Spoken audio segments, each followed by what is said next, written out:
Buenos días a todos. Vamos a iniciar nuestra sesión de microbiología en un minuto, bien, mientras se van terminando de conectar sus demás compañeros.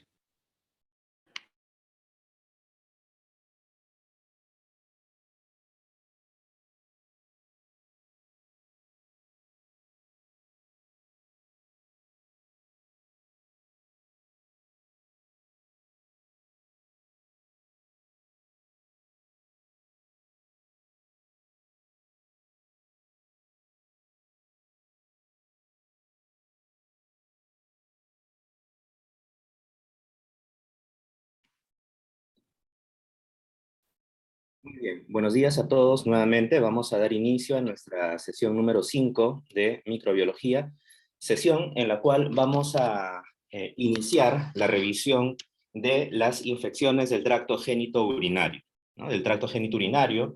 Y en esta quinta sesión vamos a revisar aquellas bacterias que infectan el tracto genitourinario. Mientras que en la siguiente, la sexta sesión, que es la sesión previa a el examen parcial, vamos a revisar a algunos virus, ¿no? Y algunos hongos también de especial importancia en las infecciones del tracto genitourinario.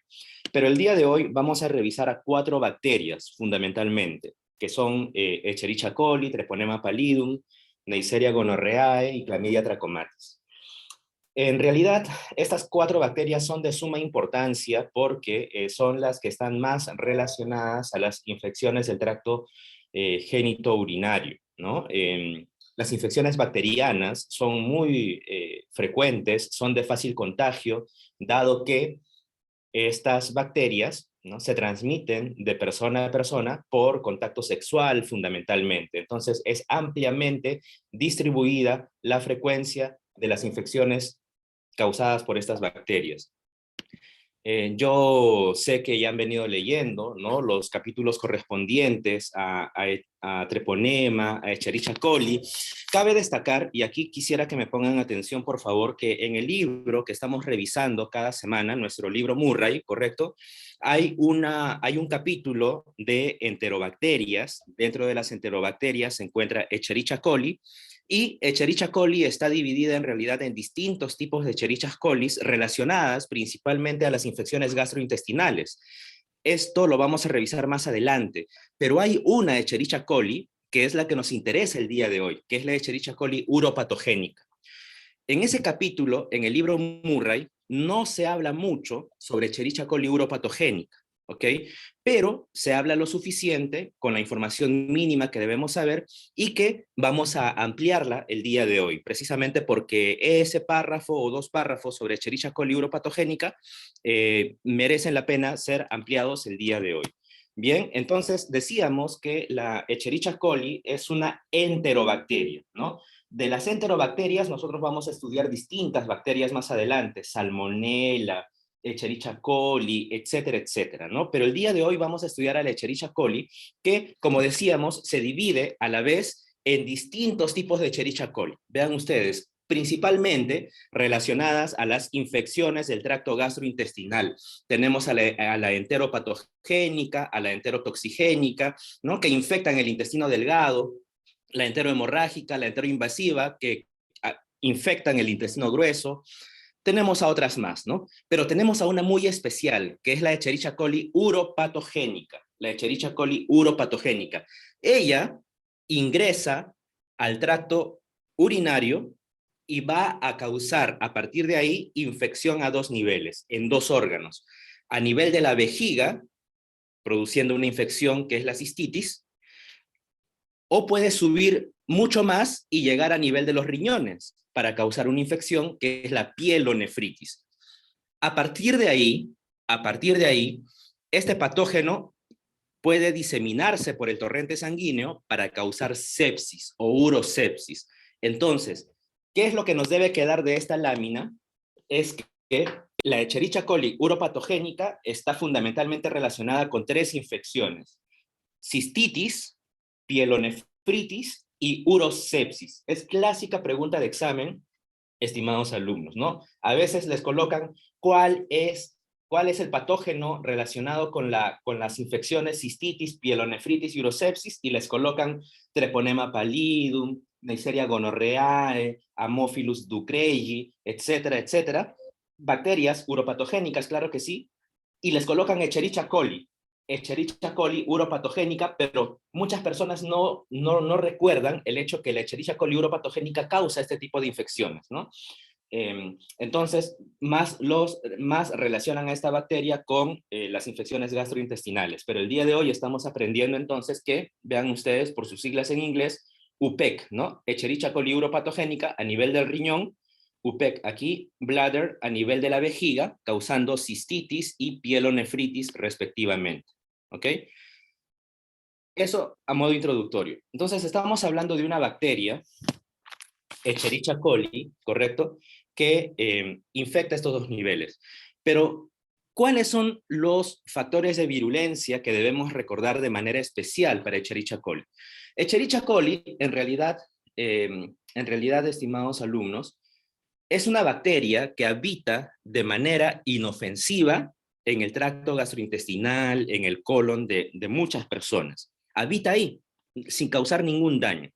Y hay muchas veces en las cuales esta bacteria puede pasar del tracto gastrointestinal hacia, hacia el tracto genitourinario de las personas.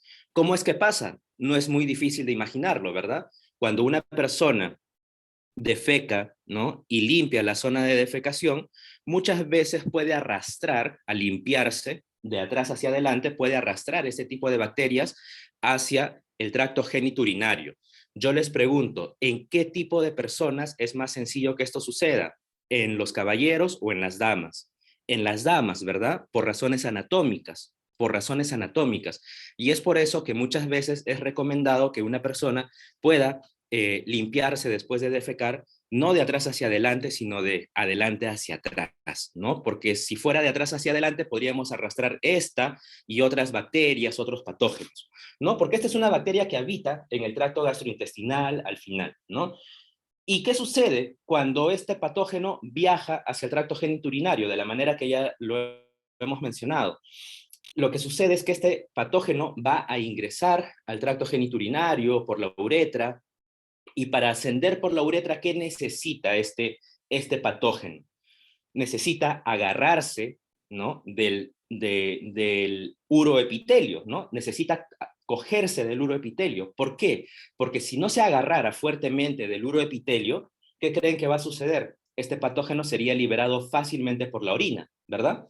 Sería fácilmente eliminado por la micción. Entonces, para no ser eliminado con la orina, este patógeno, esta bacteria se agarra fuertemente del uroepitelio. ¿Qué necesitará para agarrarse fuertemente del uroepitelio? Las adhesinas, ¿no? Un factor de virulencia importante para que este patógeno no salga arrastrado con la orina, necesita a las adhesinas, ¿no? Al pili, entre una de las adhesinas que este patógeno utiliza. Primer factor de virulencia.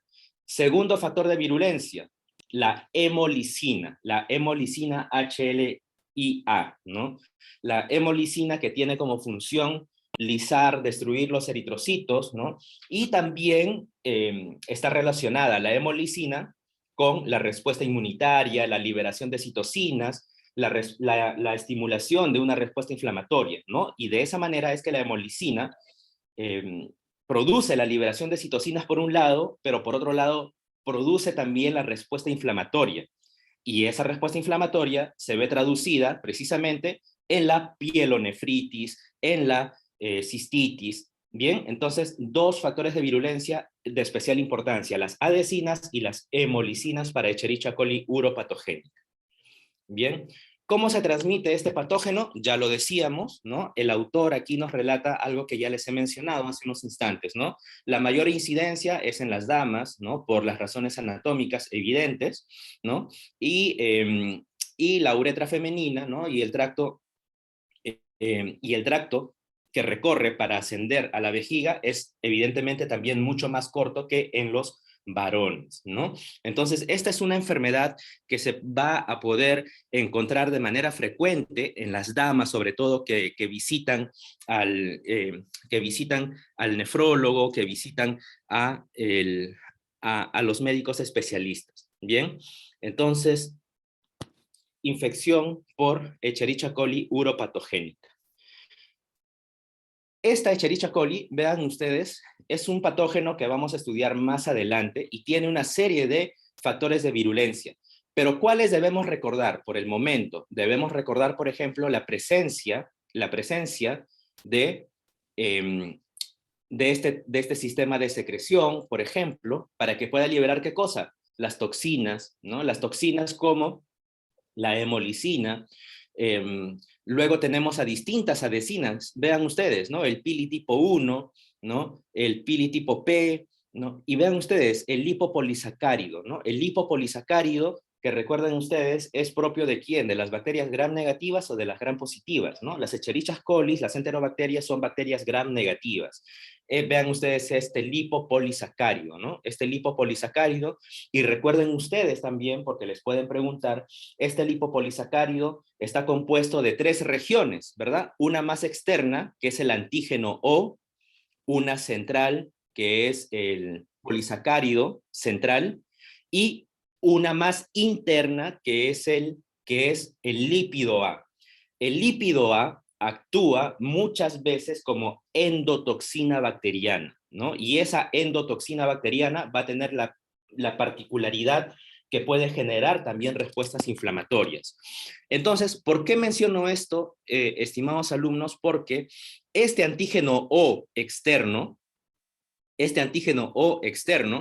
va a ir cambiando, va a ser diferente entre las distintas, no solamente entre las distintas enterobacterias, sino también entre las distintas Escherichia coli, ¿ok?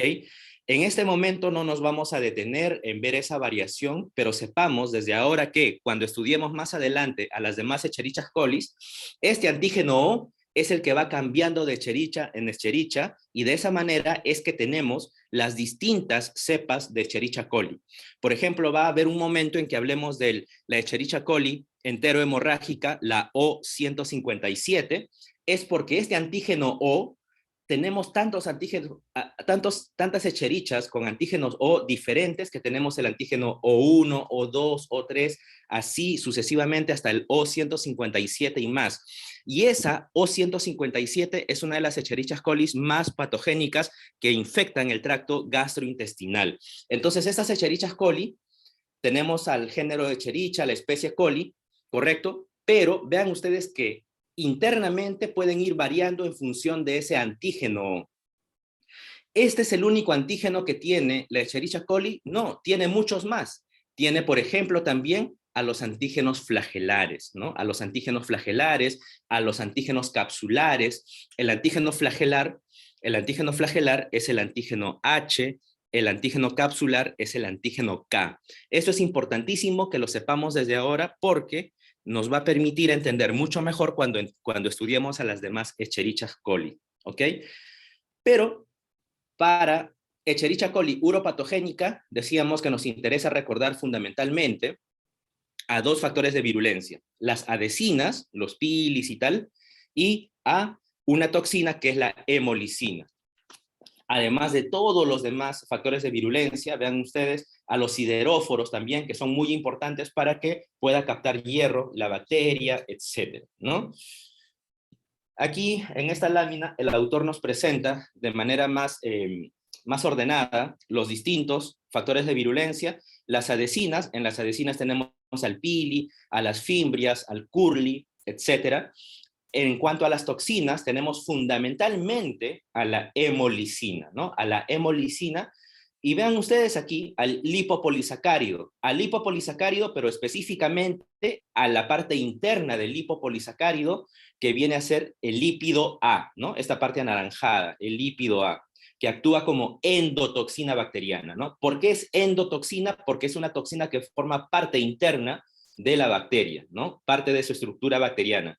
En cambio, la hemolicina vendría a ser una exotoxina, ¿verdad? Una exotoxina. ¿Por qué? Porque es una toxina que va a ser liberada hacia el exterior de la bacteria, ¿no? Entonces, eso en cuanto a las toxinas.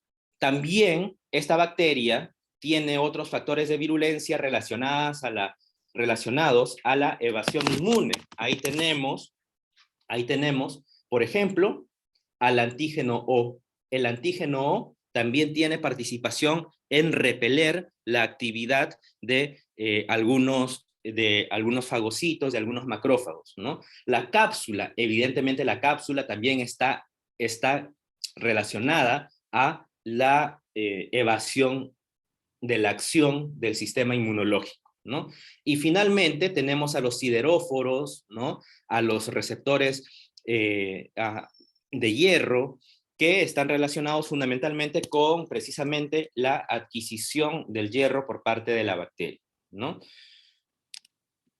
Vean ustedes aquí este mecanismo patogénico que nos muestra aquí este autor, en donde decíamos que el patógeno va a ingresar a nuestro tracto genitourinario, ¿no? Va a ingresar a la uretra, en primer lugar, va a subir por el lumen de la uretra, el patógeno va a ascender por el lumen de la uretra y va a llegar al epitelio de la vejiga, y de la vejiga va a seguir ascendiendo hasta el riñón, ¿no? Esa es la ruta que recorre este patógeno, ¿no?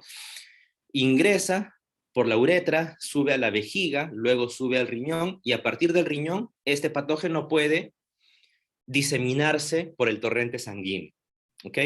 Entonces, ¿qué es lo que sucede una vez que llega el patógeno al lumen uretral?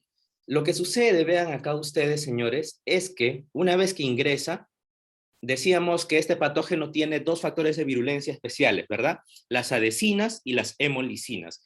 Vean ustedes acá esta adhesina, que es el pili tipo 1, que de manera importante va a actuar agarrándose, vean ustedes, agarrándose del uroepitelio, agarrándose, porque recuerden, si no se agarrara así, la orina, pues sencillamente desecharía fácilmente a este patógeno, ¿no? Y se eliminaría por la orina. Vean ustedes cómo el pili tipo 1, ¿no? Actúa como adhesina, tiene a sus receptores correspondientes, el receptor uroplaquina, la integrina alfa 3 beta 1, ¿no? Que van a reconocer, van a recibir a el pili tipo 1, y de esa manera el pili tipo 1 va a ingresar a la célula, Dentro de la célula, este patógeno se va a aglomerar, va a formar un conglomerado llamado comunidad bacteriana intracelular, ¿no? El patógeno se va aglomerando, se va juntando, ¿no? Y esto le va a dar mayor posibilidad para que el patógeno vaya pasando de célula a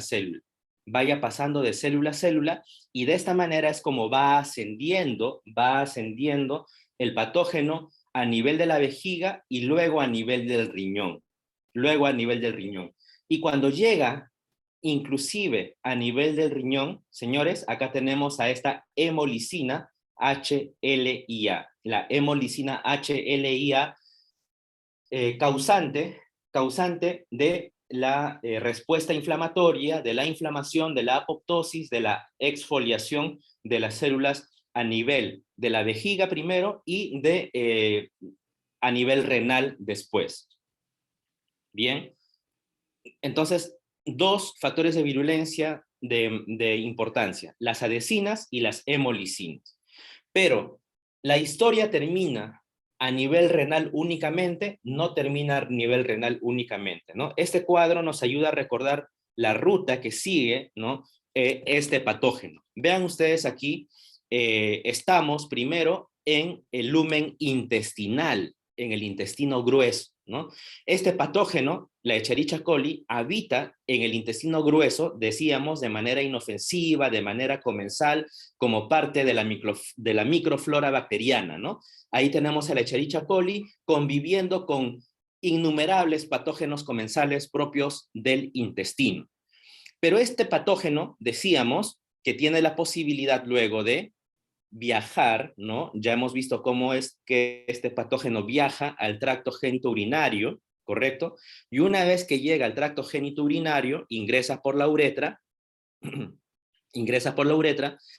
para causar luego daño a nivel de la vejiga, produciendo cistitis, a nivel renal, produciendo pielonefritis, pero Luego de la afectación a este nivel, este patógeno va a tener la posibilidad de poder ingresar al torrente sanguíneo,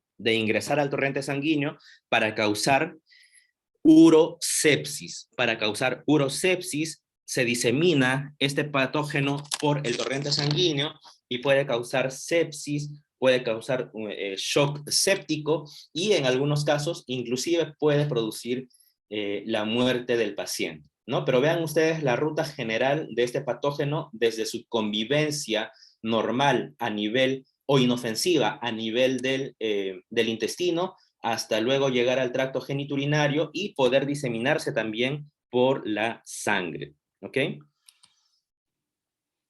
Decíamos que las tres enfermedades en las cuales debemos pensar son estas tres precisamente, ¿no? La cistitis, en primer lugar, ¿no? Inflamación de la vejiga, infección a nivel de la vejiga, la pielonefritis, infección e inflamación a nivel renal, ¿correcto? Y cuando se disemina, evidentemente, el patógeno por la sangre, tenemos la urosepsis, ¿no? La urosepsis con manifestaciones que pueden ser muchas veces complicadas, ¿no?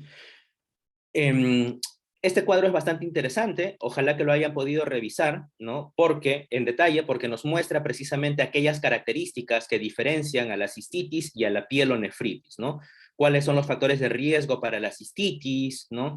Eh, eh, y cuáles son los factores de riesgo para la pielonefritis. También vean ustedes que la pielonefritis está relacionada con algunos factores de riesgo que tienen que ver, por ejemplo, con la infección por VIH, pacientes diabéticos, ¿correcto? ¿Cuáles son los síntomas de la cistitis, los síntomas de la pielonefritis, ¿no? Bastante importante para que puedan ustedes diferenciar a estas dos enfermedades causadas por Escherichia coli, ¿ok? Sin lugar a dudas, la Escherichia coli uropatogénica afecta al tracto genitourinario inferior y al tracto genitourinario superior, ¿no? Ya hemos visto las dos enfermedades. La Escherichia coli causa ambas enfermedades, la cistitis y la pielonefritis, pero ojo que no es el único patógeno, ¿no? Hay otros patógenos que también pueden causar cistitis, pielonefritis. Por eso es muy importante que luego de estudiar a todos estos patógenos tengamos la capacidad de integrar los conocimientos de cada uno de ellos para poder determinar de qué patógeno se trata cuando un paciente llega a la consulta y nosotros evidenciamos algunos síntomas, ¿no? Por eso es que tienen ustedes también algunos casos clínicos que están incluidos en esta presentación para que los puedan revisar en detalle y puedan tener una orientación de este tipo, ¿no? El libro Murray también trae casos clínicos que nos ayudan a aterrizar mucho más este tipo de detalles. Bien, perfecto. Perfecto. Respecto al tratamiento, ¿no? Si bien es cierto, no vamos a hablar de la farmacología de estas infecciones, pero es importante que sepamos que las infecciones por Escherichia coli uropatogénica evidentemente son tratadas con antibióticos, ¿no? O antibacterianos, para ser más precisos, ¿no? Una serie de antibacterianos. Sin embargo, lo que nos menciona aquí este autor, Cott, en el año 2019, en diciembre del 19, nos dice que cada vez más hay hallazgos relacionados a la resistencia de los antibacterianos o a la resistencia de Escherichia coli contra los antibacterianos. ¿Qué antibacterianos se suelen utilizar para las infecciones urinarias? Amoxicilina, ciprofloxacino, trimetoprima más sulfametoxazol, etc. Pero vean ustedes cómo nos menciona el autor que estos fármacos que son de uso de uso común en las infecciones genitourinarias, por Escherichia coli fundamentalmente, cada vez más se va evidenciando una especial resistencia a estos antibacterianos, ¿no? Y es por esto que es importante mencionar algo que ustedes están viendo sin duda en la práctica, ¿no? En el componente práctico, creo que ya lo vieron o si no, seguramente lo van a ver en una de estas próximas semanas, lo correspondiente a la importancia del antibiograma. Cuando una persona llega a la consulta con ustedes con unos síntomas propios de dicha persona, esa persona va a ser susceptible, ese paciente va a ser susceptible de que ustedes no solamente observen sus síntomas, sino que además puedan solicitarle a dicho paciente una serie de exámenes clínicos, ¿no? Entre esa serie de exámenes clínicos tenemos, por ejemplo, a la solicitud de un cultivo de orina, un urocultivo, ¿correcto? Ese urocultivo va a ir al laboratorio donde se espera que crezca el patógeno bacteriano, si es que es una bacteria, ¿no? Si no, de repente tendremos que pensar en virus o en hongos, pero si es una bacteria gram negativa, como Escherichia coli, pues crecerá en el urocultivo. Pero, ¿a ustedes les interesa saber solamente que se trata de Escherichia coli? No, ¿verdad? No solamente eso, sino que les interesa sobre todo ver qué tratamiento le van a indicar al paciente. ¿Cómo se logra esto de manera más efectiva? Se logra mediante el antibiograma, ¿no? Mediante una prueba de antibiograma. En la prueba del antibiograma, de esto van a hablar ustedes en extenso en la práctica, pero en la prueba del antibiograma, lo que se hace en el laboratorio es que esa Escherichia coli que se ha aislado de la orina de este paciente se va a confrontar con una serie de candidatos terapéuticos, ¿no? De distintos fármacos, para ver a cuál fármaco responde mejor. Porque recuerden ustedes las distintas cepas, ¿no? Las distintas variantes de estas bacterias. Entonces, habrán bacterias en una persona que responderán mejor a algunos fármacos y habrán bacterias en otra persona que responderán diferente a otros fármacos. Para eso es la importancia del antibiograma, para que en el antibiograma sepamos de una lista de fármacos candidatos a cuál esa persona, o mejor dicho, esa bacteria que está infectando a esta persona va a responder. ¿Ok? Entonces, eso lo van a conversar mucho más en el componente práctico, ¿no? Pero vean ustedes cómo, sobre todo para Escherichia coli uropatogénica, no es que vamos a decir, perfecto, que tome el paciente o la paciente amoxicilina, ciprofloxacino. Hay que ver primero si es que ese patógeno va a ser sensible, ¿no? Va a responder a esa terapia, porque si no, habrá que ver cuál otro fármaco sí será adecuado en función de los resultados del antibiograma. Bien. Eso respecto de Escherichia coli, ¿no? Es una infección en realidad bastante común, ¿eh? Bastante común que, por los motivos que hemos comentado, ¿no? Pero con el tratamiento adecuado se puede superar, ¿no? Con el tratamiento adecuado se puede superar eh, sin mayor complicación en realidad, sin mayor complicación. Bien, eso en cuanto a Escherichia coli uropatogénica. En cuanto a este siguiente patógeno, que es el Treponema pallidum. Aquí sí la cosa es un poco distinta, ¿no? La cosa es un poco distinta porque Treponema pallidum va a ser, es una bacteria causante de una enfermedad muy importante, pero a la vez muy complicada cuando no tiene un tratamiento a tiempo, cuando no tiene un tratamiento adecuado, que es la sífilis. Treponema pallidum, vean ustedes, es una bacteria que tiene una forma característica, ¿no? Una forma de espiral, ¿no? Es una espiroqueta, ¿no? Es la primera espiroqueta que vamos a estudiar porque más adelante vamos a hablar de la leptospira también, ¿no? Que tiene una forma similar a Treponema pallidum. Entonces, seguramente cuando hablemos de leptospira, ustedes se van a acordar de Treponema. Pero Treponema pallidum, vean ustedes, es esta bacteria que se transmite por contacto sexual o se transmite también de madre a niño. Cuando una mujer, cuando una dama está embarazada y da a luz, tiene la posibilidad de transmitir este Treponema pallidum al niño y el niño va a tener una enfermedad que se llama sífilis congénita, ¿no? Entonces tenemos dos tipos de transmisión, de persona a persona por contacto sexual o de madre a niño. Vean ustedes acá precisamente las distintas manifestaciones de la sífilis, ¿no? Desde el chancro, del cual vamos a hablar en unos instantes, ¿no? El chancro que forma parte de la sífilis primaria. Luego tenemos la diseminación de este patógeno, vean ustedes con algunas manifestaciones en las plantas de las manos, en las plantas de los pies, en las palmas de las manos, perdón, en las plantas de los pies. Tenemos la sífilis congénita, correcto, tenemos estas denominadas gomas sifilíticas, tenemos a la neurosífilis, que es un estadio tardío de la sífilis. Aquí ya estamos hablando de la sífilis terciaria, en donde la sífilis va a afectar al sistema nervioso, va a afectar al sistema cardiovascular, con la sífilis cardiovascular, la neurosífilis, etcétera, etcétera, ¿no? Puede afectar también a nivel óseo, etcétera. Bien, entonces, esto a manera introductoria. Me parece que alguien está levantando la mano, permítame un instante, por favor. A ver. Vamos a desactivar esto. Uy, ¿cómo desactivo el puntero? A ver, a ver.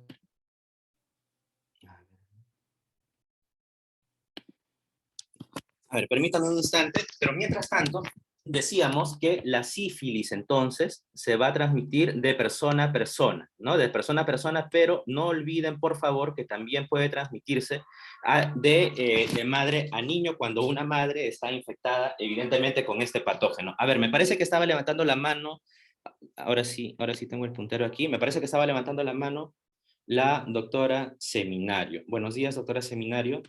Adelante. ¿Qué tal, profesor? Buenos días. Sí. Quisiera hacer una pregunta sobre la Escherichia coli ahorita, antes de avanzar más con el otro tema, solo algo que no me quedó tan claro. Sí, claro que sí. Adelante, por favor. Lo que pasa es que tengo entendido, ay, discúlpeme la huella, un ratito, Amachita, ay, un rato, silencio, silencio, estoy hablando.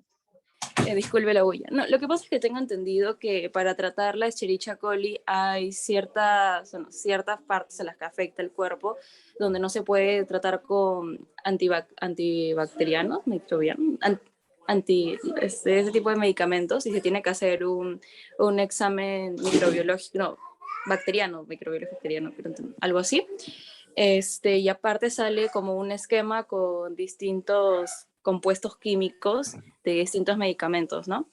Entonces lo que yo quería saber es si me podría dar los nombres como referencia, porque el cuadrito ese donde está solo la composición química se me complica un poco. Es precisamente lo que comentábamos hace unos instantes, doctora Seminario, ¿no? Que cuando una persona llega a la consulta y el médico sospecha, ¿no?, de una infección bacteriana, el médico, usted le va a solicitar a su paciente, ¿no? Le va a solicitar a su paciente una muestra de orina, primera micción de la mañana, ¿no? Entrégole en el laboratorio y el laboratorista va a realizar el cultivo, ¿no?, de esta muestra de orina, el urocultivo. En ese urocultivo se espera que crezca el patógeno causante de la infección, ¿no? Si es Escherichia coli, les decía que no nos vamos a quedar solamente contentos, ¿no?, con que sepamos que se trata de Escherichia coli, porque Escherichia coli es una bacteria que ha desarrollado resistencia a diferentes fármacos, ¿no? Hay diferentes fármacos que tratan a esta infección: nitrofurantoína, ¿no?, amoxicilina, ciprofloxacino, trimetoprima más sulfametoxazol y muchos más, ojo, ¿no? Pero estos principalmente. Entonces, lo que se espera con un examen de antibiograma, ¿no?, de antibiograma, es que el examen de antibiograma pruebe a estos fármacos frente a la Escherichia coli que la paciente tiene. Entonces, en ese examen de antibiograma, doctora, y creo que usted se refería a ese esquema, ¿cómo nos va a llegar el resultado del antibiograma? Llega como un esquema, ¿no? Un esquema en donde dice, amoxicilina es más sensible, ciprofloxacino es más o menos sensible, nitrofurantoína es poco sensible. Entonces ahí ustedes como médicos tienen que tomar la decisión de si este examen de antibiograma para este paciente me dice que la amoxicilina de todos este grupo de fármacos es el más sensible, entonces obviamente esto me está ayudando a decidir que voy a tratar a este paciente con la amoxicilina, pero a este paciente, porque puede haber otro paciente que tenga otro patógeno, otra Escherichia coli, ¿correcto?, en donde el antibiograma más bien me diga que la amoxicilina es el menos sensible para ese paciente, ¿no? Y que el más sensible, el fármaco más sensible, sea, por ejemplo, pues trimetoprima, ¿no? Este de acá abajo. Entonces ahí usarán trimetoprima, ¿no? Esa es más o menos la historia de los antibiogramas. Por eso les decía que lo van a conversar mucho más en detalle, cómo se realiza. Esto se realiza en una placa Petri inclusive, ¿no? Y seguramente lo van a conversar mucho más con sus profesores de práctica. Sí, doctora Seminario, espero haber aclarado un poquito esto. Perfecto. Continuamos entonces. Vamos ahora a seguir tratando lo correspondiente a sífilis. Estábamos hablando de la sífilis, ¿verdad? Estábamos hablando de la sífilis y decíamos que la sífilis tiene distintos estadios, y de ello vamos a hablar a continuación. Vean ustedes acá. Este treponema pallidum es el que corresponde, vean ustedes, es el que corresponde a la espiroqueta, treponema pallidum, subespecie pallidum, porque decíamos hace unos instantes que la espiroqueta treponema pallidum tiene en realidad 3 subespecies. ¿Cuál es la subespecie causante de la sífilis venérea? Es treponema pallidum, subespecie pallidum, ¿ok? Subespecie pallidum. Vean ustedes aquí, permítanme colocar el puntero una vez más para mostrar mejor esto. Vean ustedes aquí la forma de espiral, ¿no? Y tiene las dos puntas extremas más recortadas, ¿no? Entonces, esta bacteria tiene una particularidad, ¿no? Tiene una particularidad que, a diferencia de otras bacterias, no tiene, por ejemplo, no tiene flagelos, no tiene fimbrias, no tiene pili, no tiene lipopolisacárido, no tiene muchas de las estructuras antigénicas que sí tienen otras bacterias, ¿no? Pero mínimamente tiene obviamente pues su membrana citoplasmática, ¿no? Su doble membrana citoplasmática. Y aquí hay algo muy importante. Esta bacteria, esta espiroqueta, tiene la particularidad que va a rotar por la forma que tiene de espiral. Ese movimiento de rotación le va a permitir internalizarse en las células que va a infectar. ¿Gracias a qué va a rotar esta bacteria? Esta bacteria va a rotar gracias a, vean ustedes estos filamentos de color morado que están adentro. Esos filamentos de color morado que están adentro, señores, son flagelos bacterianos, pero están adentro, no están afuera, no son los flagelos que conocemos usualmente, ¿no? De Escherichia coli, de Salmonella, no son flagelos que están afuera, son flagelos que están adentro. Por lo tanto, estos flagelos se llaman endoflagelos. Endoflagelos que no solamente van a estar adentro, sino que además van a partir, vean ustedes, de esta especie de 3 bolitas que están acá. Esas 3 bolitas se llaman motores flagelares. Esos motores flagelares lo que van a hacer es conferirle a estos flagelos la propiedad de moverse con fuerza, de moverse rotatoriamente, y este movimiento del endoflagelo impulsado por el motor flagelar es el que le va a dar a esta bacteria la posibilidad de moverse, y de esa manera va ingresando como un sacacorchos en las células que va infectando este patógeno. ¿Bien? Perfecto. Treponema pallidum. Treponema pallidum es causante, decíamos, de la sífilis bacteriana. Esta sífilis, señores, tiene 3 estadios fundamentalmente: la sífilis primaria, la sífilis secundaria y la sífilis terciaria. En primer lugar, tenemos, obviamente, que el patógeno va a ingresar al tracto genital, ¿correcto? Al tracto genital. Como veíamos aquí en esta lámina, tenemos aquí el chancro, ¿no? El chancro sifilítico. Primero, este organismo evidentemente va a ingresar, ¿no? por el órgano genital, ¿no? Y aquí, en el órgano genital, este patógeno va a ingresar con esa fuerza que tiene de rotación, ¿no? Microscópica, evidentemente, y ahí se va a diseminar, va a empezar a crecer, y va a producir, ¿qué cosa? Va a producir el chancro en el sitio de infección. Este chancro, señores, se produce en el sitio de infección, ¿no? Ahí vemos el pene, evidentemente, por donde ha ingresado este patógeno, pero además este patógeno va a producir la linfadenopatía regional, va a producir dolor en los ganglios adyacentes al sitio de entrada, ¿no? Linfadenopatía regional. Linfadenopatía regional corresponden a la sífilis primaria. Luego, esta sífilis primaria, después que este chancro dejó de ser evidente. Después que hubo linfadenopatía regional, pueden pasar semanas y meses, ¿no?, sin ningún otro síntoma. Y muchas personas dicen o creen que ya pasaron los síntomas de la sífilis primaria, entonces ya no tengo nada, ya me curé. Pero lo cierto es que esta sífilis puede progresar más bien a rash diseminado y a linfadenopatía generalizada. Ojo la diferencia. En sífilis primaria, linfadenopatía regional. En sífilis secundaria, linfadenopatía generalizada. ¿Ok? Linfadenopatía generalizada. ¿Qué sucede aquí? Aquí va a suceder algo muy importante, que pueden pasar luego meses y hasta años, en donde la sífilis entra en fase de latencia. Y luego de años, inclusive, los pacientes pueden presentar más bien la sífilis, pero a nivel de distintos órganos y sistemas que ya no tienen nada que ver con el tracto genitourinario, sino vean ustedes, puede producirse sífilis cardiovascular, la famosa neurosífilis, ¿no? Estas llamadas gomas, ¿no?, que son erosiones o que son deformaciones de distintos órganos, musculares, óseos, etcétera. Bien, entonces vean ustedes cómo esta sífilis puede progresar en cuanto a distintos pasos, pero también en cuanto a gravedad. Bien, sífilis, evidentemente cuando no recibe tratamiento. ¿Qué tratamiento es el que está indicado para la sífilis? El tratamiento que está indicado para la sífilis, señores, es la penicilina. La penicilina es un antibiótico, es un antibacteriano, para hablar con más propiedad, que está indicado de manera especial para la sífilis.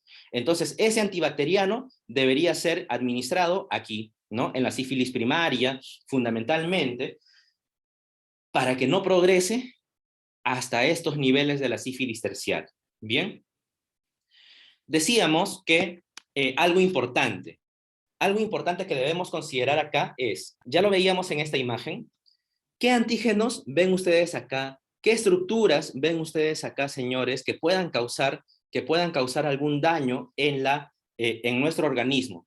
Casi que no hay ninguna estructura que pueda causar daño en nuestro organismo, ¿no? No es como los otros patógenos que liberan una serie de toxinas, etcétera. Vean ustedes aquí algo muy importante. ¿Qué nos dice nuestro libro Murray? La destrucción tisular, ¿no?, como en el chancro, por ejemplo, la destrucción tisular resulta fundamentalmente ¿de qué? De la respuesta inmune del hospedador a la infección. De la respuesta inmune del hospedador a la infección. Entonces, estas manifestaciones clínicas van a ser fundamentalmente causadas por nuestra respuesta inmune. No necesariamente porque el patógeno liberó alguna toxina, no necesariamente porque el patógeno tiene alguna estructura que pueda causar daño, sino fundamentalmente el daño es por la respuesta inmune de nosotros mismos hacia la infección.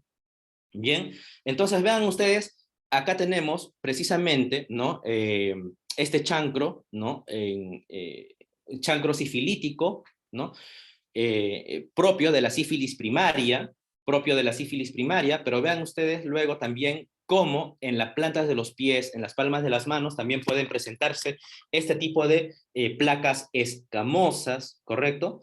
Y en la imagen D, vean ustedes también, ¿no?, cómo es que se evidencian estas espiroquetas en la microscopía de fluorescencia, ¿no? Porque en microscopía óptica sencilla no es fácil ver estas espiroquetas, son muy pequeñitas, ¿no? Tienen que ser básicamente en microscopía de fluorescencia para que recién puedan apreciarse como lo vemos en la imagen D. ¿Qué más tenemos por acá? Vean ustedes aquí, tienen ustedes este chancro, ¿no? Este chancro en la zona de ingreso del patógeno, ¿no? El chancro primario, propio de la sífilis primaria. Luego tenemos aquí en la imagen C, ¿no?, la sífilis secundaria, ¿no? La sífilis secundaria con manifestaciones en las palmas de las manos, en las plantas de los pies, pero también vean ustedes acá un bebé de 3 meses con sífilis congénita en la imagen E, ¿no? En la imagen E, sífilis congénita, en la cual se presenta, vean ustedes, hepatoesplenomegalia, ¿no? También lesiones en las manos, Y este tipo de manifestaciones son correspondientes a la sífilis, tanto en personas infectadas, sífilis primaria, secundaria, terciaria, pero también no olvidar la sífilis congénita, ¿no? Acá tenemos, vean ustedes, el autor nos presenta al tratamiento de la sífilis dependiendo de en qué estadio nos encontremos. Pero fundamentalmente tenemos como tratamiento de elección a la penicilina, ¿no? Ya luego se determinará si es la penicilina benzatínica, procaínica, etcétera, pero nos basta con recordar que la penicilina es el tratamiento de elección para la sífilis. Bien.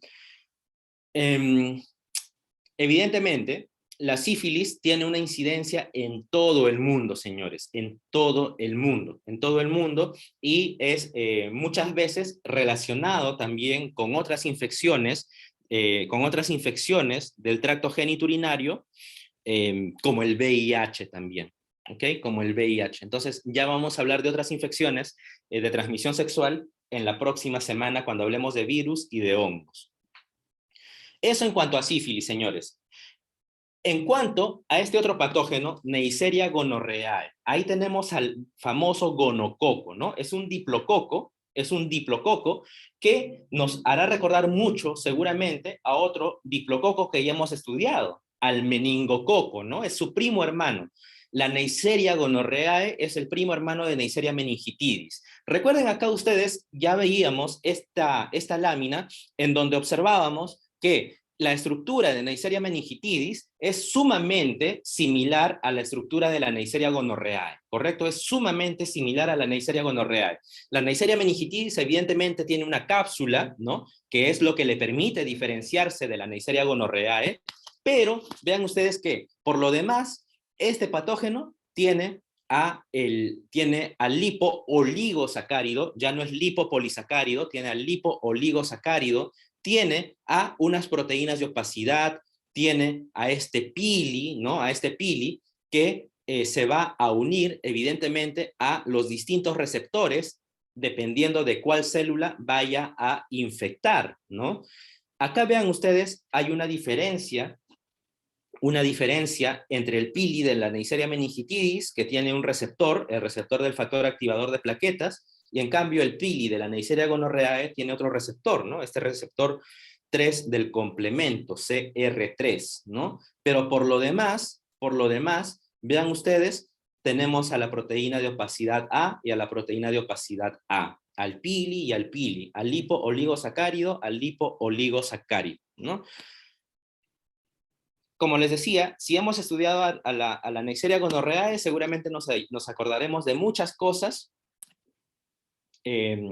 relacionadas a la Neisseria meningitidis también.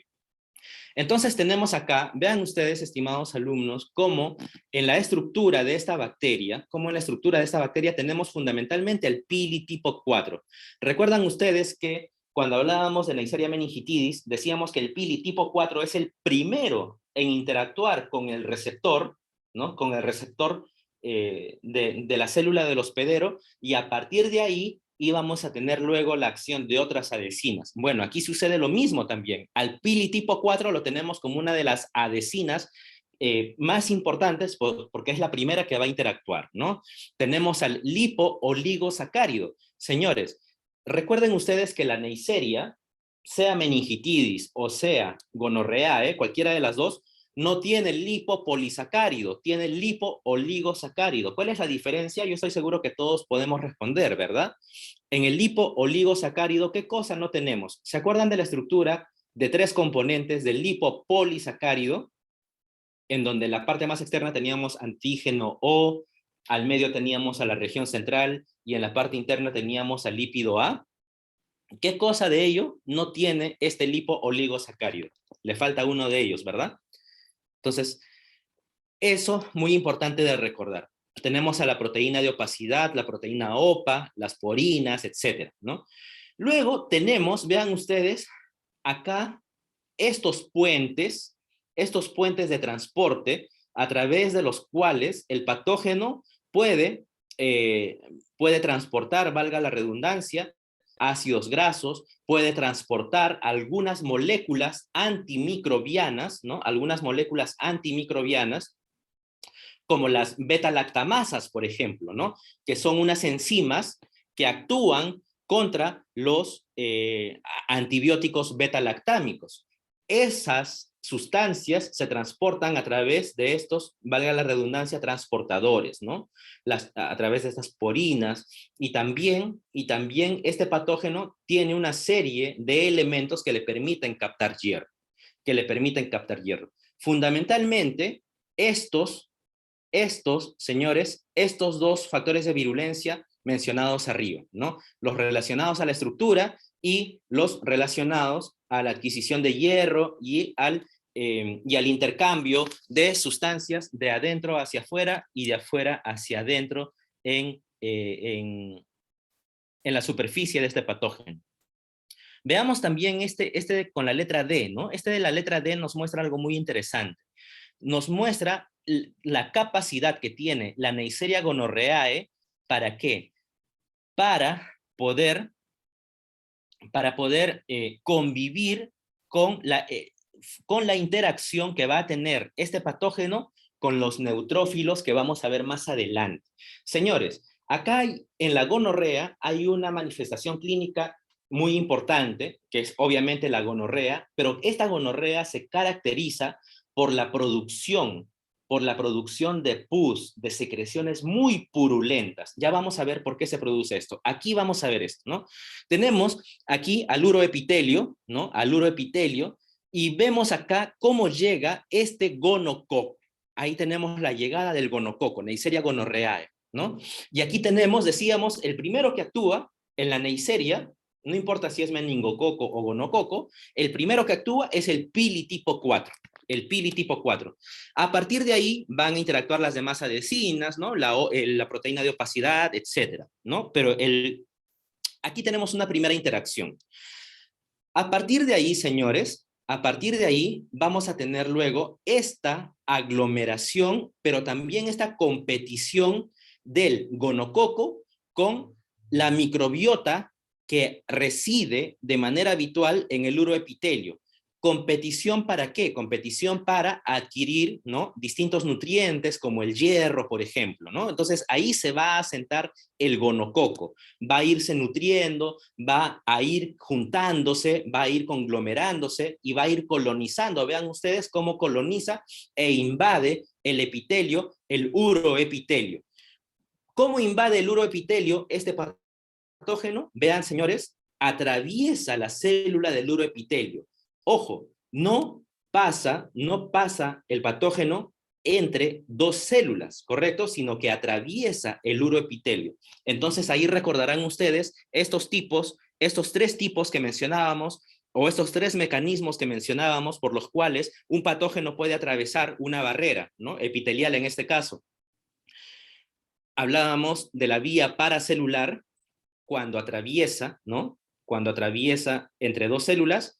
Hablábamos de la vía transcelular cuando atraviesa la célula propiamente dicha, y ese viene a ser este mecanismo que vemos acá, la vía transcelular o transhistosis, ¿correcto? Y había un tercer mecanismo que era el mecanismo de caballo de Troya, ¿no? Cuando se internalizaba dentro de un macrófago y tal, ¿no? Pero vean ustedes, esto nos permite recordar esas tres vías, ¿no? Acá tenemos la vía de la transhistosis. Va a ingresar el patógeno, el gonococo, ¿no? Va a atravesar el uroepitelio, y una vez que atraviesa el uroepitelio, señores, va a interactuar con ¿quiénes? Va a interactuar con los macrófagos residentes, va a interactuar con estas células dendríticas, ¿no? Y estos macrófagos, estas células dendríticas, ¿qué tienen, señores? ¿Qué tienen en su superficie? Tienen estos receptores, ¿no? Estos palitos, estas puntitas de color rojo y de color amarillo, que son los receptores tipo TOL, TLR, y los receptores tipo NOT, NLR, ¿no? Toll-like receptor y not-like receptor.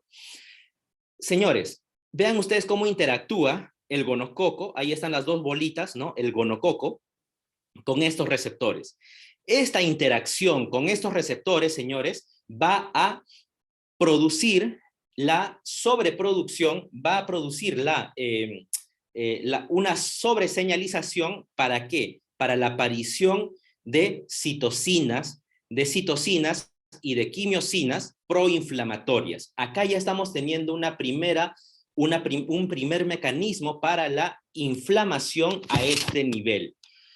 Esta sobreproducción, señores, de citocinas, de quimiosinas, va a la vez a llamar a otras estructuras, a otras estructuras, que son los neutrófilos.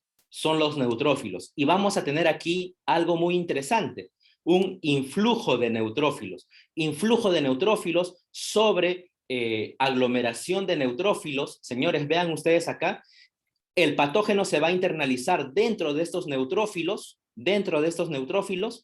y esta internalización dentro de los neutrófilos, una vez que sale del uroepitelio, ¿qué creen que va a suceder acá, señores? Estos neutrófilos le van a permitir al patógeno pasar hacia otras personas, ¿no? Aquí ya estamos en el lumen, ¿no?, uretral. Le va a permitir pasar el patógeno hacia otras personas, infectando a otras personas en una relación sexual, por ejemplo, ¿no? Pero solamente eso, no. Vean ustedes, esta aglomeración de neutrófilos, señores, va a ser característica de la secreción purulenta que es propia de la gonorrea, ¿no? Creo que no tenemos una foto acá de una secreción de gonorrea, pero es pus, ¿no?, que sale del tracto, que sale del pene de una persona, por ejemplo, ¿no? Esa es una secreción purulenta por gonococo. Esa pus, ¿por qué está causándose esa pus? Por estos neutrófilos. Esta aglomeración de neutrófilos es lo que causa esa pus precisamente. Bien, y de esa manera se transmite también el gonococo hacia otra persona. ¿Qué teníamos acá? Producción de citocinas. En una persona que tiene gonorrea, en un hombre que tiene gonorrea, por ejemplo, ¿no? Señores, se produce como parte de los distintos síntomas de la gonorrea un fuerte dolor al orinar, ¿no? Muchos hombres con gonorrea tienen fuerte dolor al orinar.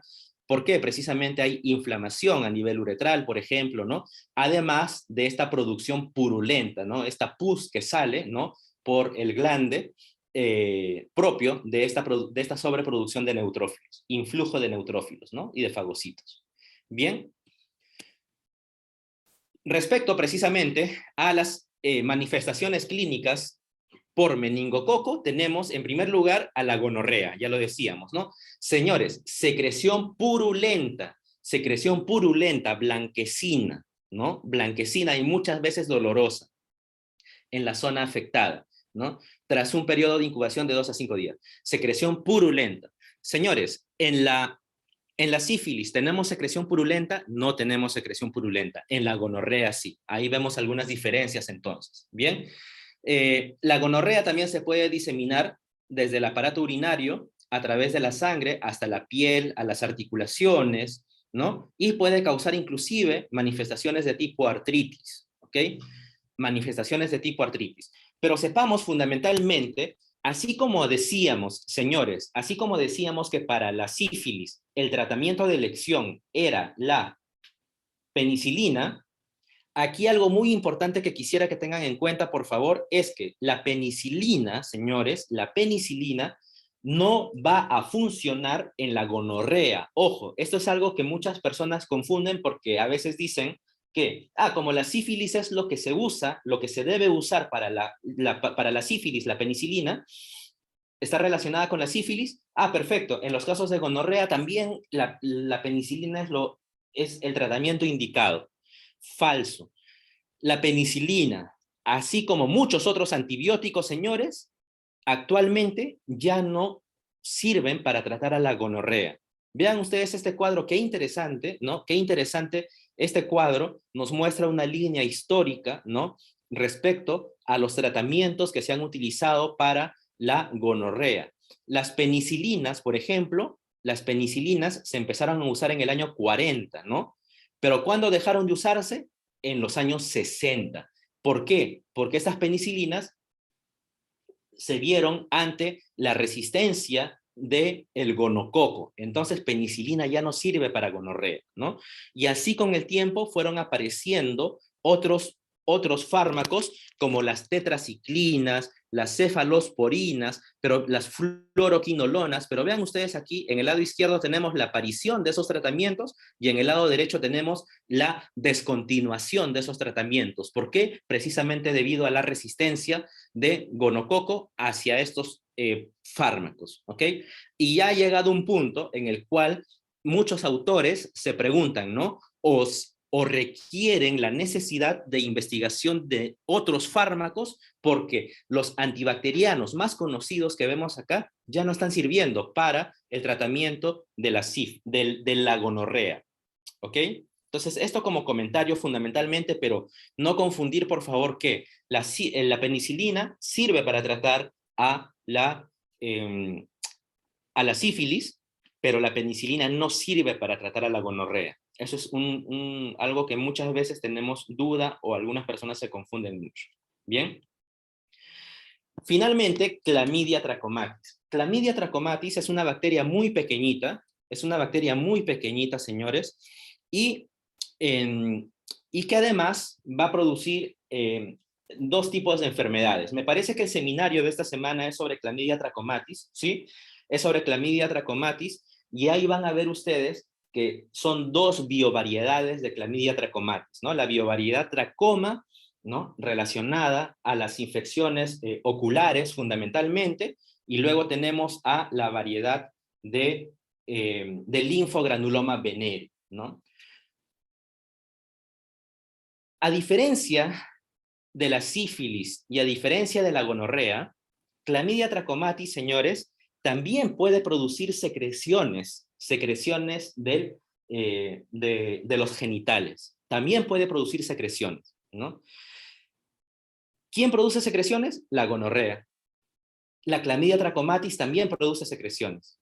Pero ahí muchas veces se dice que los autores refieren que la secreción de la gonorrea es mucho más purulenta, mucho más densa y mucho más blanquecina que la secreción de Clamidia trachomatis. En la secreción por Clamidia trachomatis, la secreción muchas veces es casi transparente, casi acuosa, ¿ok? Entonces ahí hay un punto de diferencia. Pero más allá de esa diferencia, doctores, los autores muchas veces recomiendan que ante la presencia de este tipo de secreciones, no importa si sean blanquecinas o si sean transparentes, hay que sospechar de estos dos patógenos, porque pueden ser secreciones transparentes que sean gonocócicas, ¿no? Con una baja carga de neutrófilos, por eso es que son casi transparentes. Y también puede ser que pueda ser gonorrea o que pueda ser clamidia. Entonces, ante estas dudas, muchas veces va a ser muy importante corroborar si se trata de gonococo o si se trata de Clamidia trachomatis, ¿no? Clamidia trachomatis que, a ver, me parece que están levantando la mano. Permítame un instante, por favor. Si es que hay alguna pregunta, les pido que por favor puedan levantar la mano para darles pase, ¿sí? Para darles pase, a ver, tenemos a Jimena Seminario.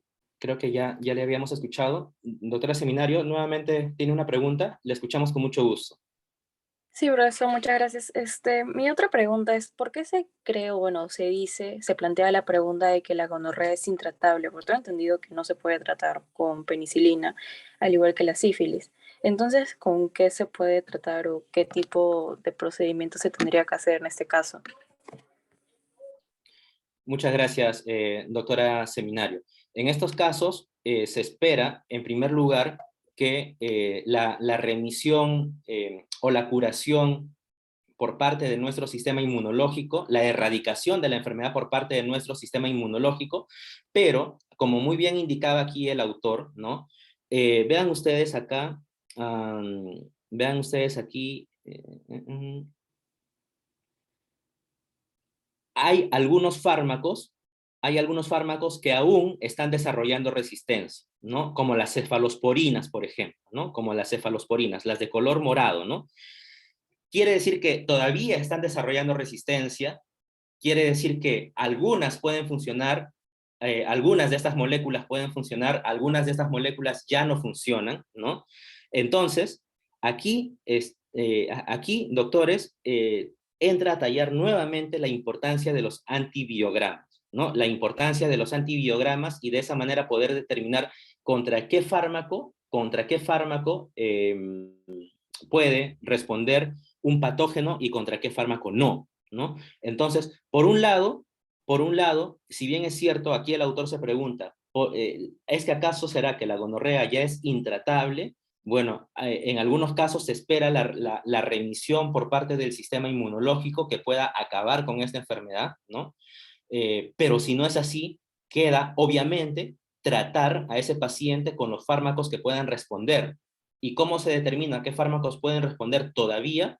¿No? Eso se determina con las pruebas de antibiograma, ¿no? Pero lo que queda claro es que la penicilina definitivamente ya no es útil para la gonorrea. Es de los primeros fármacos que dejó de ser útil para la gonorrea en los años 50, en los años 60. Bien. Mi llamado de atención o quería llamar la atención de ustedes respecto a esta diferencia entre gonorrea y sífilis, porque algunas personas todavía piensan que la gonorrea se trata con la penicilina, ¿no? La penicilina es fundamentalmente para la sífilis, ¿ok? Esa diferencia nada más. Continuamos entonces con Clamidia trachomatis. Clamidia trachomatis es un patógeno, ya decíamos, que no solamente es uno de los más pequeñitos, sino que además tiene una forma muy particular en cuanto a las dos presentaciones, cómo vamos a observar este patógeno, ¿no? Acá lo importante que quisiera que recordemos, estimados alumnos, es lo siguiente. Es que este patógeno va a tener dos formas cómo se va a presentar, ¿no? Y aquí a veces puede parecer un juego de palabras, pero es importante que tengan siempre claridad. Vamos a poner el puntero nuevamente, que tengan siempre claridad de estas dos formas. El cuerpo reticulado o el cuerpo elemental. El cuerpo reticulado o el cuerpo elemental. ¿Por qué es importantísimo que tengan en cuenta estas dos formas y sus características? Porque precisamente las dos características van a diferenciar a estas dos formas. Primero, que el cuerpo reticulado siempre va a estar dentro de las células infectadas, es intracelular, mientras que el cuerpo elemental, y vamos a ver una imagen a continuación, siempre va a estar fuera de la célula infectada, siempre va a estar fuera de la célula, por eso es extracelular. Bien, por eso es extracelular.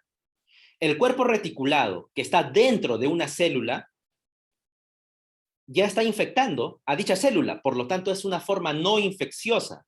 En cambio, el cuerpo elemental, que está fuera de la célula, sí tiene la posibilidad de infectar a las células, ¿correcto? Por eso es la forma infecciosa. Ojo con esas diferencias porque son las que se suelen preguntar, ¿ok? El cuerpo reticulado es replicativo. Dentro de una célula va a empezar a multiplicarse, va a empezar a replicarse, como vamos a ver a continuación.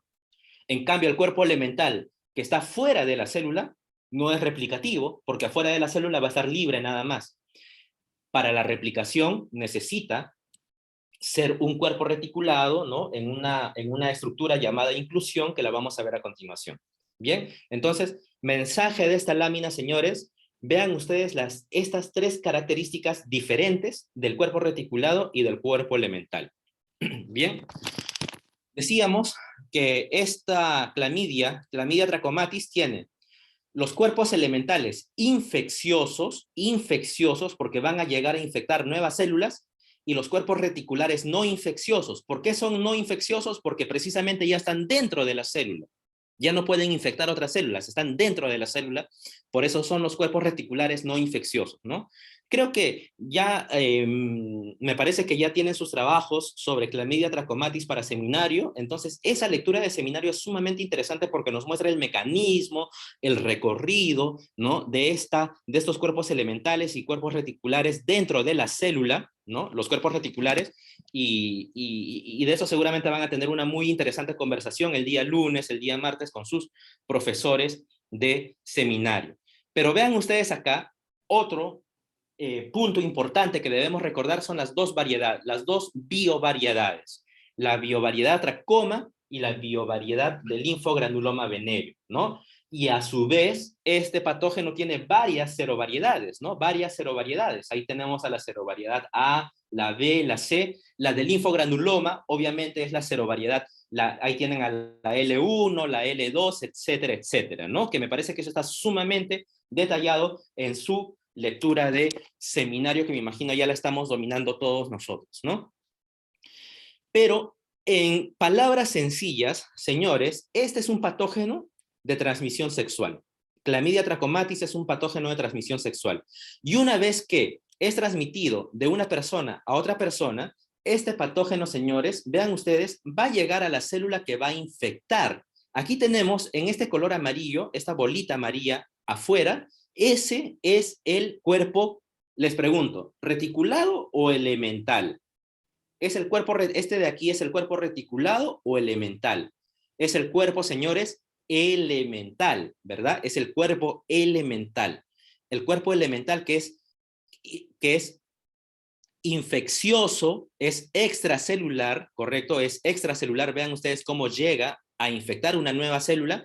Va a ingresar este cuerpo reticular, este cuerpo elemental, va a ingresar al citoplasma. En el citoplasma se va a formar un fagosoma, ¿no? Un fagosoma, y cuando este fagosoma que contiene al cuerpo elemental, cuando este fagosoma que contiene al cuerpo elemental impide la acción del lisosoma, este fagosoma, ¿no? Va entonces a proteger al cuerpo elemental. Señores, si me siguen, nosotros acá tenemos la acción de unas estructuras llamadas lisosomas, ¿correcto? Esos lisosomas, en cualquier caso, siempre que entra cualquier patógeno a nuestra célula, esos lisosomas se van a unir con el fagosoma que contiene al patógeno, cualquiera que sea el patógeno. Ahí vamos a tener la acción de un lisosoma y de un fagosoma, la unión. Al unirse, ¿qué tenemos? El fagolisosoma. Ese lisosoma, señores, lo que produce es la destrucción del patógeno que está dentro del fagosoma, ¿correcto? Entonces, cuando un patógeno ingresa, se forma un fagosoma. Una vez que se forma el fagosoma, tenemos la acción del lisosoma. Ahí tenemos al famoso fagolisosoma. Cuando tenemos al fagolisosoma, el lisosoma lo que va a hacer es destruir al patógeno. Pero aquí sucede algo particular con Clamidia trachomatis. Con Clamidia trachomatis, este cuerpo elemental ingresa, se forma el fagosoma. Se forma el fagosoma. Y más bien, este lisosoma que va a llegar a formar el fagolisosoma, no va a formar el fagolisosoma. El cuerpo elemental le va a decir, lisosoma, tú te quedas afuera, no te vas a juntar con el fagosoma para formar el fagolisosoma.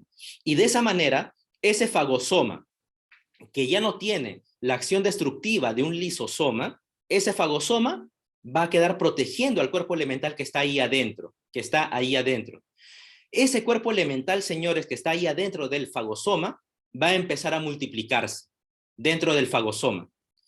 Esa multiplicación, señores, va a producir estos cuerpos reticulares. Aquí tenemos aquí abajo los cuerpos reticulares. Esos cuerpos elementales que ingresaron van a empezar a multiplicarse y esa multiplicación va a producir estos cuerpos reticulares. Vean ustedes, de este fagosoma que tenía un cuerpo elemental chiquito, vean ustedes cómo ha crecido, ¿no? Cómo ha crecido, y esta estructura que ahora contiene a distintos cuerpos reticulares se llama inclusión. Se llama inclusión. Hasta que llega un momento en que estos cuerpos reticulares, ¿qué va a suceder, señores? Van a haber dos opciones. O el cuerpo reticular sale, ¿no? Sale de la célula con estos cuerpos elementales nuevos, o, número dos, este cuerpo reticular libera a los cuerpos elementales nuevos dentro de la célula para que los cuerpos elementales nuevos salgan extracelularmente a infectar nuevas células. Así de sencillo, señores, es el ciclo de los cuerpos elementales y los cuerpos reticulares dentro de las células, ¿no? Aquí tenemos, vean ustedes precisamente, este es el mismo ciclo que hemos mencionado, pero con mayor detalle, ¿no? Que vamos a revisar en seminario, ¿no? En nuestra clase de seminario. Pero en palabras sencillas, nuevamente, para que nos quede un poquito más claro, ojalá, aquí se ve mucho mejor. Vean ustedes cómo llega el cuerpo. Este que estoy señalando aquí afuera, señores, les pregunto, ¿es cuerpo elemental o cuerpo reticulado? Este es un cuerpo elemental, ¿no? El cuerpo elemental siempre es el que está fuera de la célula y el que llega a infectar la célula. Es el cuerpo elemental, ¿no? Que va a ser reconocido por los receptores correspondientes, etcétera, etcétera, ¿no? Y va a ingresar, vean ustedes aquí, a este fagosoma, ¿no? O preinclusión o fagosoma. Y aquí tenemos al fagosoma. Aquí tenemos al fagosoma. Eso es lo que les decía. En este caso particular de Clamidia trachomatis, el lisosoma, señores, el lisosoma no va a juntarse con el fagosoma para formar el fagolisosoma. Si se juntara, sucedería lo que sucede generalmente con la mayoría de bacterias que quieren infectar nuestras células. Cuando una bacteria ingresa, se forma el fagosoma, llega el lisosoma, y el lisosoma lo que hace es destruir a la célula que está dentro del fagosoma, ¿no? Y se forma el fagolisosoma, etc. Pero en este caso no. Y como no se destruye el cuerpo elemental por acción del lisosoma, lo que hace este cuerpo elemental empieza a multiplicarse, ¿no? Empieza a multiplicarse, y de esa manera tenemos aquí a este cuerpo reticulado, ¿no? Al cuerpo reticulado. El cuerpo reticulado que luego va a producir los nuevos cuerpos elementales, vean ustedes, los nuevos cuerpos elementales, y a partir de ahí pueden liberarse los nuevos cuerpos elementales hacia otras células que vayan a ser infectadas, ¿ok? Esto lo van a revisar en detalle, vean ustedes aquí el receptor, ¿no? Este receptor que parece una ramita, dice HSPG, ese es el proteoglicano de paransulfato, ¿no? El proteoglicano de paransulfato. Ya hemos estudiado al heparansulfato como receptor, ¿verdad? Y se acordarán de un virus. Hay un virus que es reconocido por el heparansulfato. ¿Se acuerdan qué virus era? Era el virus del herpes simple, ¿no? Vean ustedes aquí cómo esta bacteria, ya no es un virus, es una bacteria, también interactúa con el receptor de heparansulfato, ¿no? El proteoglicano de paransulfato, ¿no? Pero yo creo que esto lo van a revisar con más detalle, que es la idea, en su clase de seminario, ¿bien? Pero acá, ¿qué nos interesa que recordemos también respecto a Clamidia trachomatis? Va a generar una serie de infecciones, tanto en hombres como mujeres. Y aquí también hay una creencia errónea. Muchas personas relacionan clamidia con las infecciones en las damas. Ojo, pero también infecta a los hombres, ¿no? También infecta a los hombres, ¿ok? También infecta a los hombres. Claro, y además es una enfermedad de transmisión sexual, evidentemente, ¿no? Decíamos que este patógeno causa tracoma, ¿no? Causa tracoma, es un proceso inflamatorio, ¿no? En la superficie del ojo que lleva a la ulceración de la córnea, a la cicatrización, ¿no? Y a la ceguera, ¿no? Causa unas lesiones muy, muy, muy graves y severas en la córnea de las personas infectadas, ¿no? En la córnea de las personas infectadas. Por otro lado, tenemos a la conjuntivitis neonatal también, ¿no? Muchas veces cuando una mujer está embarazada, ¿no? Y está infectada con Clamidia trachomatis, en el momento del trabajo de parto, ¿no? Puede transmitir este patógeno al bebé, ¿no? Y el bebé va a tener esta enfermedad llamada conjuntivitis neonatal, ¿no? Con destrucción del párpado, ¿no? Secreciones mucopurulentas, etcétera, etcétera, ¿no? Y por otro lado, el linfogranuloma venéreo, que nos interesa recordar, ¿no? El linfogranuloma venéreo se produce ¿por qué, señores? Se produce porque este patógeno va a internalizarse, ¿no? Dentro de nuestras células del tracto genitourinario. Pero a partir de ahí, este patógeno no solamente va a causar inflamación a ese nivel, sino que los ganglios linfáticos, los ganglios adyacentes a estos órganos genitales, también, señores, se van a ver inflamados. También se van a ver inflamados, y entonces vamos a tener no solamente afectación a nivel genital, sino también a nivel ganglionar. Y es por ello que en el linfogranuloma venéreo se desarrolla una úlcera indolora en el lugar de la infección que desaparece de manera espontánea. pero luego va a ser seguida de inflamación y tumefacción de los ganglios linfáticos que drenan la zona y la ulterior aparición de síntomas sistémicos, ¿no? Ahí vemos en la imagen, ¿no? Este es de nuestro libro Murray, seguramente ya leyeron este capítulo de clamidia trachomatis. Ven ustedes a una paciente con linfogranuloma venéreo que ha causado, ¿no?, un linfedema, ¿no?, un edema, ¿no?, en un lado, un edema unilateral, edema vulvar unilateral, y bubones inguinales, ¿no? Bubones inguinales. Bien, todo ello por clamidia trachomatis. Todo ello por clamidia trachomatis. Como ven ustedes acá, este cuadro, ¿no?, de datos epidemiológicos nos muestra precisamente que, si bien es cierto, son las mujeres que mayor cantidad de infecciones por clamidia trachomatis manifiestan clínicamente, los hombres también, a diferencia de lo que muchos creen, los hombres también desarrollan infecciones importantes por clamidia trachomatis, ¿no? Y ven ustedes ahí el punto medio, ¿no?, con el promedio y tal. Bien, entonces, señores, de esa manera terminamos estos 4 patógenos sumamente interesantes de conocer: clamidia, gonorrea, sífilis y Escherichia coli. No sé si es que hay alguna pregunta hasta ahí, estimados alumnos, de alguno de estos 4 patógenos. Bien, entonces, si no hubiera alguna pregunta adicional, podemos dar por cerrada nuestra sesión del día de hoy. Bien, gracias y que tengan buen fin de semana.